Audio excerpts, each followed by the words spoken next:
O Agora Interior dá sequência nesta terça-feira à série de entrevistas para destacar o aniversário de Marília. A cidade completou, no último dia 4 de abril, 95 anos de emancipação política e administrativa. Nós já falamos um pouco sobre a Comissão de Registros Históricos, com a participação ontem aqui no programa do vereador e presidente da comissão, Hélio Ajeca. Hoje nossa abordagem vai ser sobre educação e cultura. A cidade é um polo importante de educação, com faculdades e universidades que já formaram milhares de pessoas em administração, direito, medicina e tantos outros cursos. Na cultura, Marília também é referência em diferentes manifestações artísticas que fizeram e fazem a história do município de forma decisiva. O teatro, o cinema e as outras artes, como as plásticas, por exemplo, sempre fizeram com que a cidade fosse projetada para grandes centros e inclusive para fora do Brasil. Para falar um pouquinho mais sobre isso, a questão da educação e da cultura em Marília, nós estamos recebendo hoje aqui na nossa bancada a professora Lourdes Machado Marcelino. Professora Lourdinha, como é mais comumente chamada, né? Exato. Boa tarde, professora. Boa tarde. Marcelino Machado. Ah, Marcelino Machado. Marcelino Me perdoe. Machado. Exato.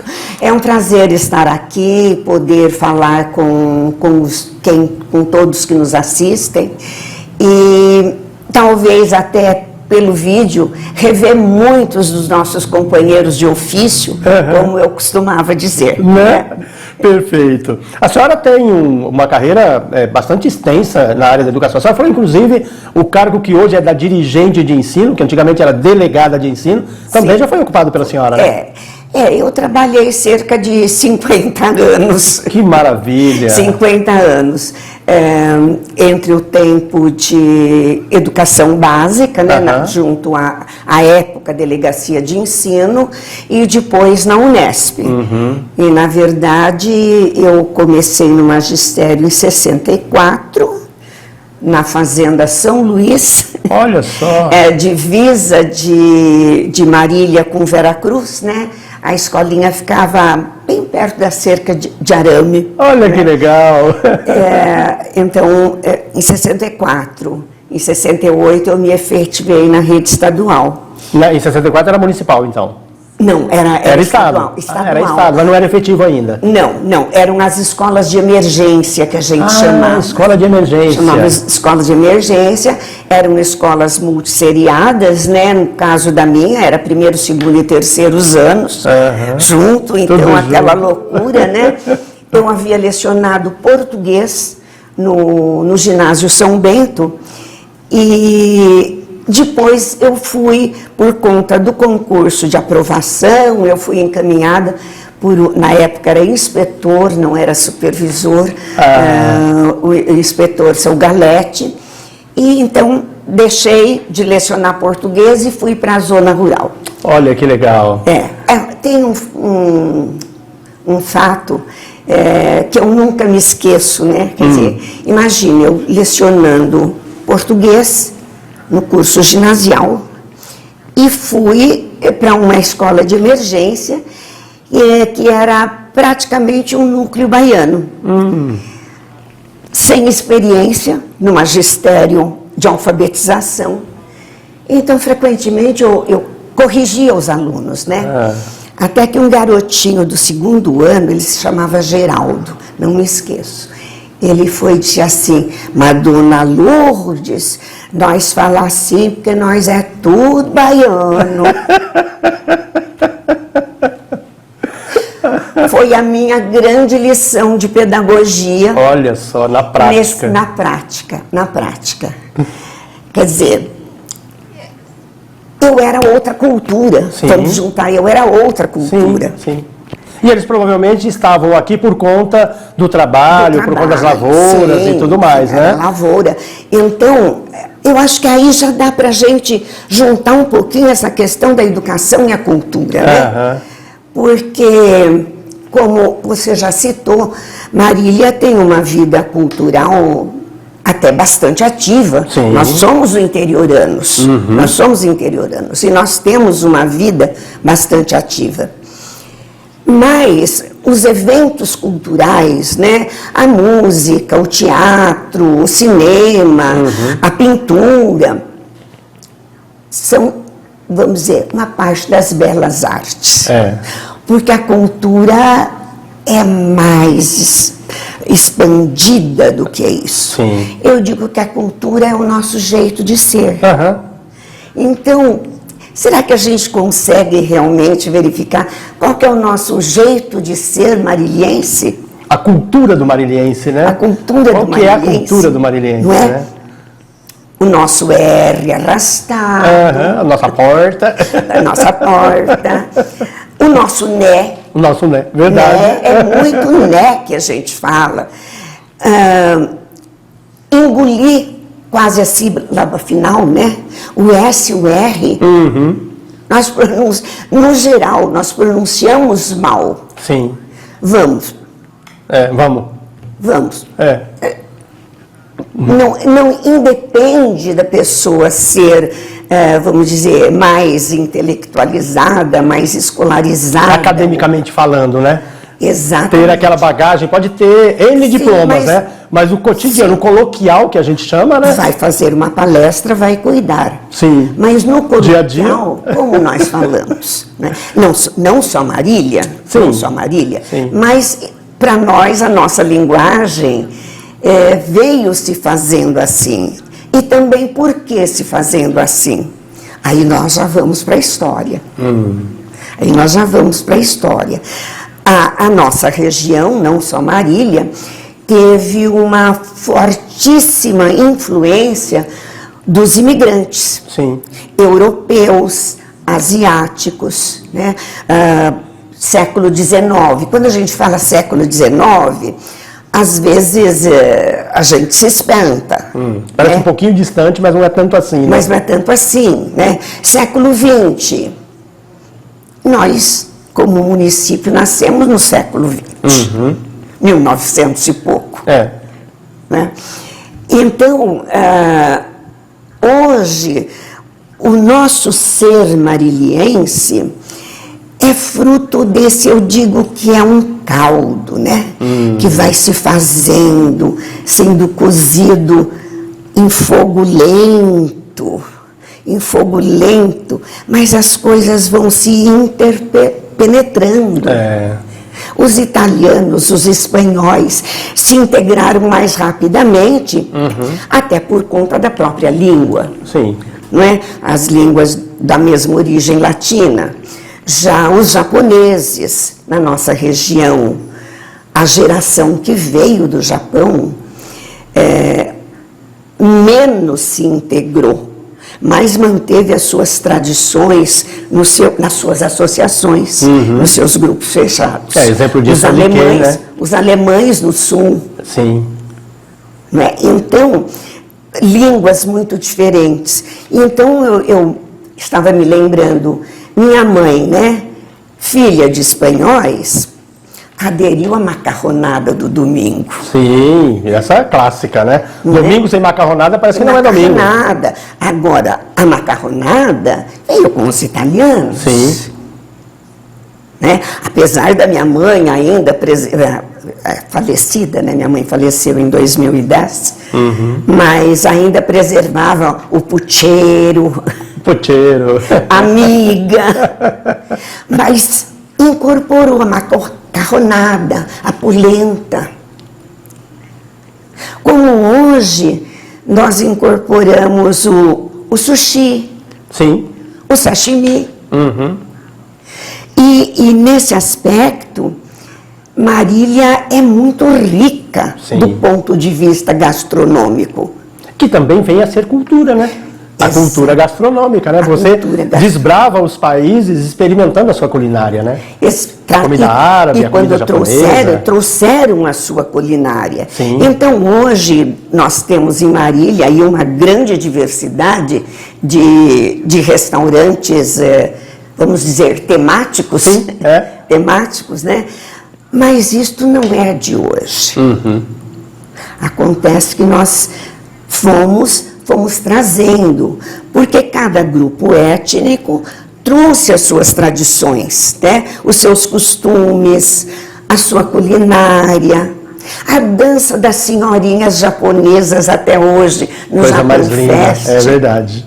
o taiko. Aquela delicadeza. É. E hoje não são apenas os descendentes japoneses que apreciam. Porque, na verdade, a cultura, ela acaba sendo muito líquida. Em qualquer frestazinha, ela vai penetrando. Ela vai penetrando. Hoje se costuma muito falar na sociedade líquida, né? Uhum. Mas eu gosto muito dessa figura. Quer dizer, as ideias, os costumes, parece que se liquefazem. E é engraçado que a gente incorpora, né? Naturalmente, né? Nós incorporamos naturalmente. Naturalmente isso vai sendo incorporado. Por isso que eu disse que ela penetra em qualquer pequeno espaço, em qualquer fresta. E é interessante porque olha só você que está nos acompanhando pela TV Mais e também pelo nosso canal no YouTube. Quando a gente agendou as entrevistas, que a professora Lourdinha foi praticamente escalada para vir falar com a gente, né?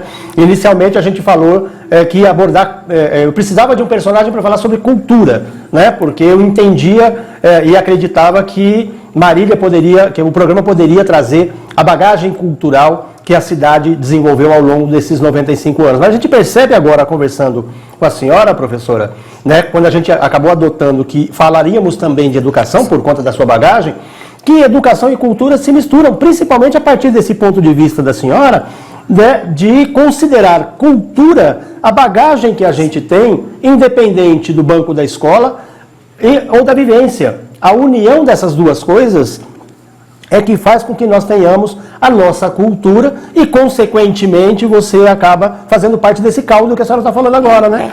Muito interessante essa convergência, né? É muito interessante essa convergência. E, então, nós vamos vendo que hoje os grupos, vou ficar um pouco no e no era. Sim. No e no era. Hoje, os grupos têm outras conversas. Os grupos jovens, mesmo grupos adultos, é difícil ter uma reuniãozinha que alguém não fale em Big Brother. Big Brother, é o assunto do momento. Big Brother. Sim. Que fale nas guerras que infelizmente estão por aí ocorrendo. Os extremismos, mas nem né? sempre foi assim. E eu tomei a liberdade de trazer este livro, que foi organizado, pode manter assim. Organizado assim, pela isso. Comissão de Registros Históricos, que são textos, são crônicas da nossa grande mestra, Rosalina Tanuri. Grande. E que nós intitulamos de Marília, Feitos e Festas. Olha só. É uma fonte de cultura e eu queria lembrar que as nossas escolas, as escolas do município de Marília, receberam da comissão esse exemplar. Então, quer ver o que a professora Rosalina falava dos anos 50? Sim. Que ela intitulou Anos Marcantes. A vida, antes da chegada da televisão, era tão diferente. A cada crepúsculo, as famílias se sentavam à porta da casa e cada um ia trazendo uma cadeira. Os vizinhos iam chegando, contavam-se histórias de cemitérios, assombrações, fantasmas, mortos-vivos, almas penadas, bailes, fugas de casais apaixonados. Ixi, tinha tanto né? E fugia naquela época, não é? Amores impossíveis, traições de amigos desleais. Olha só. Essa era a fofoca do momento, né? Era a fofoca do momento. Então, veja que essa questão da conversa, né? Evidente que hoje as novas tecnologias, o mundo virtual. Eu estava lendo outro dia um texto, até um texto de teologia, e que o autor falava em idade da mídia. Idade da mídia. Nós tivemos uma idade média, Sim. mas hoje é a idade da mídia. É. Então, isto também faz diferença, né? Então, a questão dessas particularidades. Então, eu já escrevi uma certa vez que se as leis de fato determinassem a vida vibrante da escola, todas as escolas seriam iguais. Porque as leis são as mesmas, dentro do município, dentro do estado, dentro do país. Mas cada escola também tem o seu jeito próprio de ser. Sim. Seja pelo jeitão das suas professoras, muito pela atuação. Hoje se fala gestão, eu continuo gostando de falar diretor. Diretor, Diretor, né? Pela presença mais entusiasta, mais presente do diretor, de um coordenador.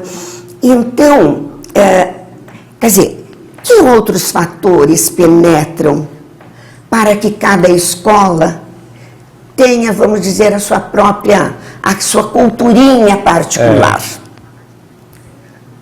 Né? Então, são questões que a gente tem que pensar. Tem que levar em consideração, né? Exato. Porque se você pensar na escola no contexto do bairro em que ela está, no contexto da cidade, tem uma série de fatores que vão diferenciar, por exemplo, a escola da Zona Sul da escola da Zona Norte. Sim. Então, por mais que todas sigam a lei de diretrizes e bases da educação, que é uma lei para todas elas, a particularidade de localização, de público que recebe, de formação de professor, acaba dando esse diferencial e essa formação, né, com essa bagagem cultural totalmente diferente uma com a outra, né? É diferente. E às vezes, essa até é uma ideia do educador português Antônio Nova.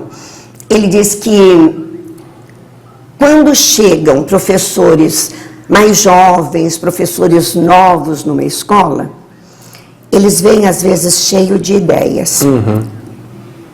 Mas passado algum tempo, eles estão agindo como os demais professores. Se adaptam aos antigos. Por quê? Porque às vezes quando chega um jovenzinho, alguém vai dizer, olha, aqui é assim. Moldam ele ao que é. Aqui é assim. Então, devagar ele pode mudar alguma coisa na escola. E devagar ele também se muda em alguma coisa na escola. Por quê? Porque o costume ali é outro.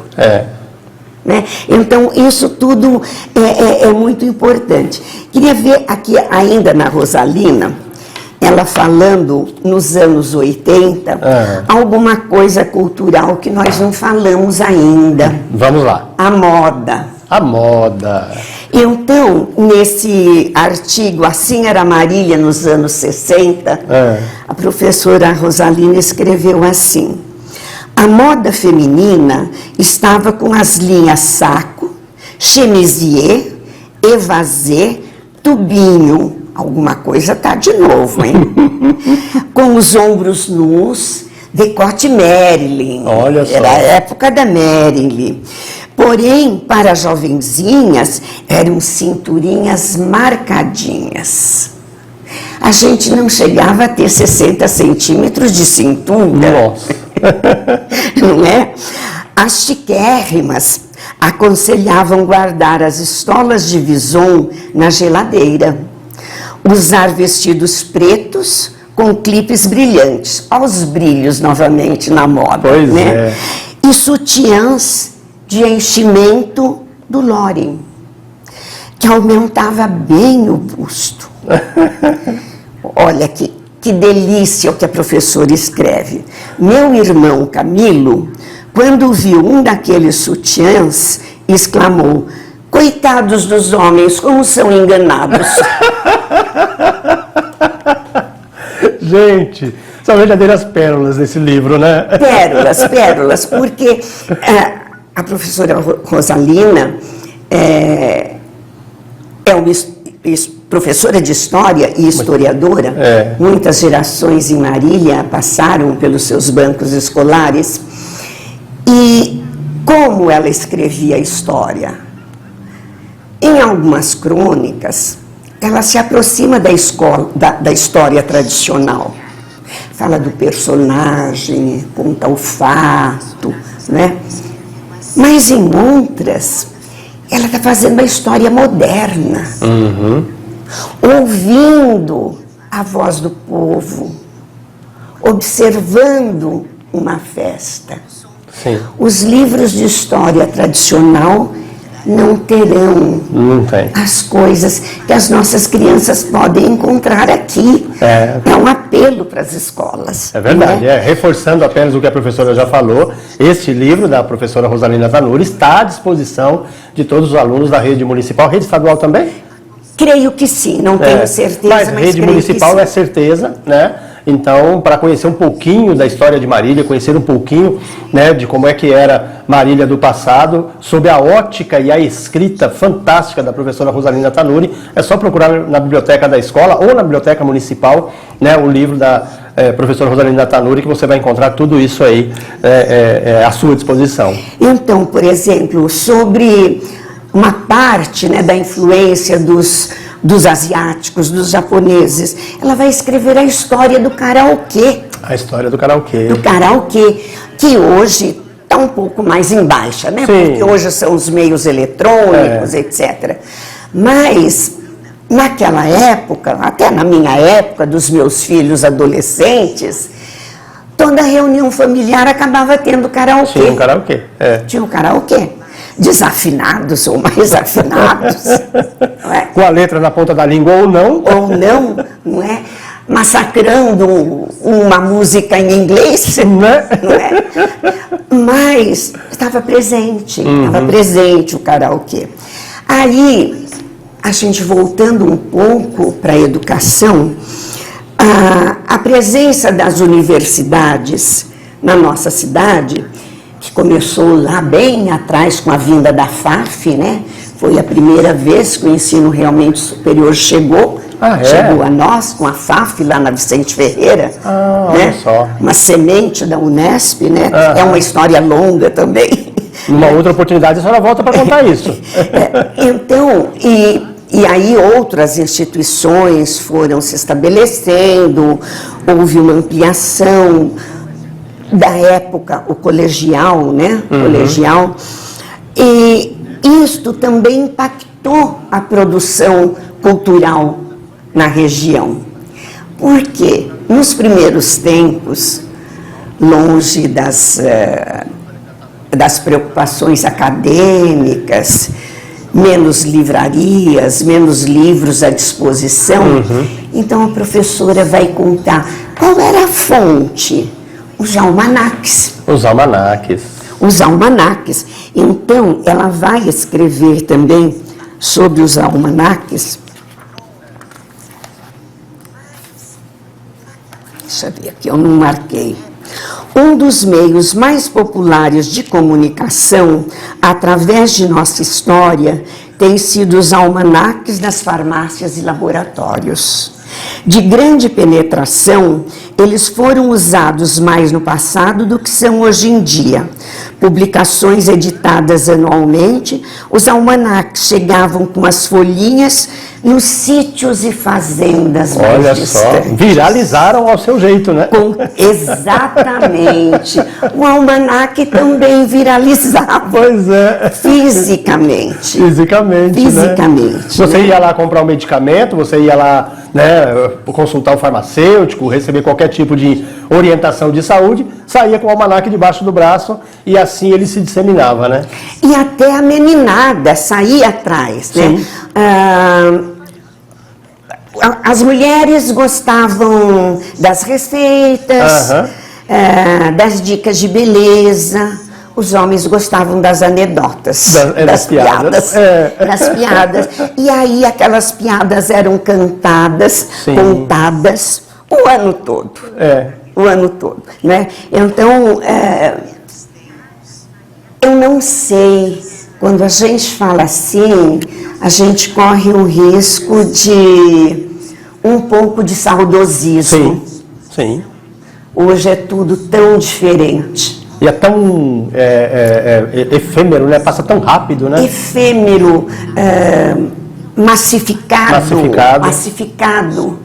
Criatividade, criatividade a gente vê um pouco mais nos humoristas. Sim. Os humoristas continuam, sim, tendo uma criatividade. Né? Algo mais, né? Porque o brasileiro adora fazer piada. Sim, o brasileiro também. Fazer piada é inerente ao brasileiro. Né? É inerente ao brasileiro. Então, eu acho que são coisas assim muito importantes, como as coisas foram mudando. Então, quando hoje nós vemos que Marília tem espaços culturais importantes, tem um bom teatro, tem um museu paleontológico, tem a Casa da Cultura, né? Tem clubes, comuniquei, também com um grande acervo. Quer dizer, isto veio sendo construído ao longo do tempo. E algumas coisas, professora, a gente vê que há uma resistência de manutenção, né? Como, por exemplo, o clube de cinema, né? Porque o cinema em Marília, ele era extraordinário. Marília chegou a ter o quê? 5, 6 cinemas? Né? Sim, tinha Cine 9 de Julho, Cine Peduto, Cine Marília, Cine São Miguel, tinham várias salas de cinema. Juventude Católica. Hoje não tem mais esse cinema, somente nos shoppings, mas o clube de cinema, ele resiste firmemente e dura, assim, sendo exemplo para o Brasil, né? Sendo um dos mais antigos em atividade no Brasil, né? E promovendo aí um festival que trouxe Grande Otelo, trouxe aí figuras expressivas, né? Diretores, artistas, né? Atores e atrizes fenomenais, né? O rádio também. O rádio, as rainhas do rádio, Emilinha Borba, Ângela Maria, estiveram aqui. Quer dizer, então, isto vai... Os conservatórios, né? Porque era de bom tom que as meninas aprendessem piano. Era de muito bom tom que elas aprendessem piano. Né? Então, mas isto foi ficando. Nós vamos vendo pequenos traços aqui e ali. Então, acho que...